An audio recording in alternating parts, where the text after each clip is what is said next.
Okay, now we're going to cover printers. What I've got here is I've got a printer that needs charging. I've got a printer that's fully charged, and I've got an old style printer as well, so we can cover that. If we look at, first of all, if we start with a charge light, I've got a charger here. If you look at this printer here and I put the charge in, it's got a slightly delayed reaction. So if I put the charger in, you'll see there's a little red light flashed up then just to say it's received something. And then if you count to 10 seconds, then the light starts flashing to say that it's charging. So a lot of people put that in and think it's not charging because the light doesn't come up instantly. But on some of the models it does take 10 seconds. On some of the newer models it comes on immediately. So and then when that's fully charged, what happens is the light will then turn off. So this one here is fully charged. So if I put that in there, you'll see even after the 10 seconds that light is not flashing because that's taken a full charge now.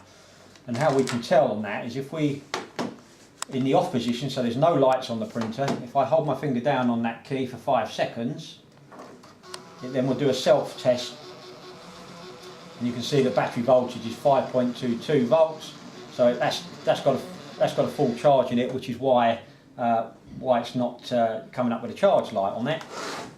This one should be a bit lower. That's just over 5 volts. So, and now another thing you see is when they do need charge, you'll notice that because these are thermal printed and haven't got ink rolls in them, you'll notice that's quite dim and that's quite dark because that's got a full charge. So it's a thermal stamp that stamps the image onto these thermal paper. Okay, now if we open up one of these simply by opening that section there, the paper rolls they have to go in the right way round. So it goes in that way. We call it the letterbox at the front there. You pull the paper forward, so it's in that position. It's good practice to make sure your roller's kept clean.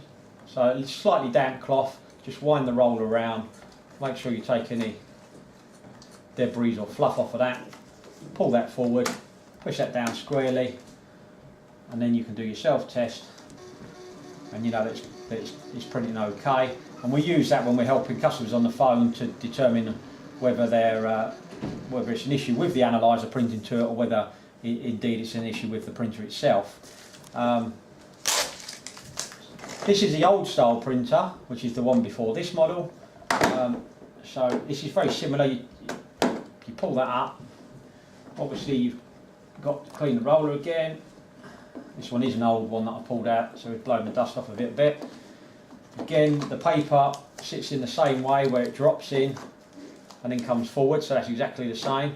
And then when you close that up, you push that down squarely, and that's ready. Now with this, the test procedure is slightly different. You hold your thumb on the feed key, hold your thumb on the on-off key, take your finger off the on-off, then off the feed, and then that would do a self-print. It's a lot smaller than the other self-print, and you see there, again this is thermal. It's a thermal stamp again, just the same as these printers here, so there's no ink cartridges in here.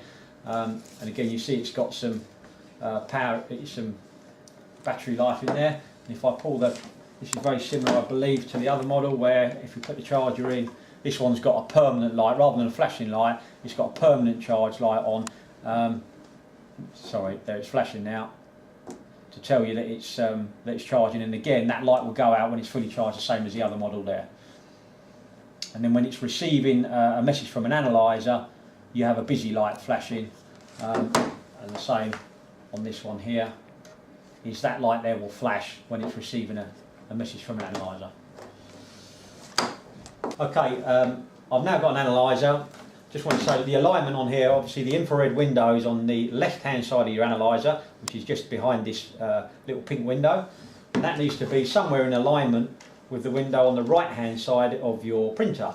So your printer needs to be on with a permanent green light on. If the light is flashing, then that means that it needs charge. So if I line that up at least 4 inches apart, you can have them too close which will cause an issue. So if I have them about 4 inches apart, it doesn't have to be dead on 4 inches, but give you the general idea. Now if I go and get into the stored logs on the analyzer, and let's just quickly put a log in there.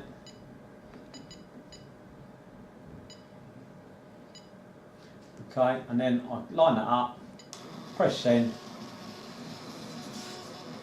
then it sends it over. Now obviously if I have them apart it will still work from here, but basically they need to be on the same surface and they need to be facing each other without anything interrupting the signal when it's sent. Thank you.